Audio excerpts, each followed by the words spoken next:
देशावर आणि महाराष्ट्रावर सध्या एल निनोचं संकट घोंगावते आणि जर नुकताच आपण युरोपियन वेदरचा एक रिपोर्ट पाहिला तर अल निनो हा आता पॅसिफिक महासागरामध्ये सक्रिय झालेला आहे. त्यामुळं महाराष्ट्रावर सुद्धा दुष्काळाचं सावट किंवा कमी पावसाचं सावट हे पुढच्या काळात येणार आहे. म्हणजे हे आत्ता जरी तिथे एल निनो सक्रिय झाला असला, भारताच्या हवामान खात्याने अजून त्याला अधिकृत दुजोरा दिला नाही, पण युरोपच्या मात्र हवामान खात्याने दिलेला आहे. त्यामुळे त्याचा परिणाम महाराष्ट्रामध्ये 15 जुलैनंतर पावसाचा ओढ तयार होईल आणि पाऊस कमी पडेल. म्हणजे जरी हवामान खात्याने 90% पाऊस सांगितलं असलं तरी पाऊस त्याच्यापेक्षा कमी पडण्याची शक्यता. यापूर्वी अल निनो हा 2015 साली आलेला होता. आपल्याला आठवत असेल तर सांगलीतून लातूरला रेल्वेनं पाणी पोहोचवण्याची वेळ त्यावेळी आलेली होती.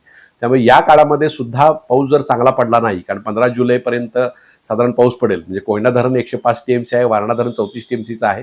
कोयना धरणामध्ये किमान 7 टीएमसी आणि वारणा धरणात 30 टीएमसी, असं जर 90 टीएमसी पाणी झालं तरच सांगली, सातारा, कोल्हापूर जिल्ह्याचा पाण्याचा प्रश्न बऱ्यापैकी मिटेल.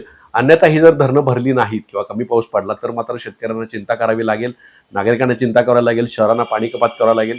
त्यामुळे शेतकऱ्यांनी आणि जनतेनं थोड्या पाणी काटकसरीने वापरण्याची गरज आहे.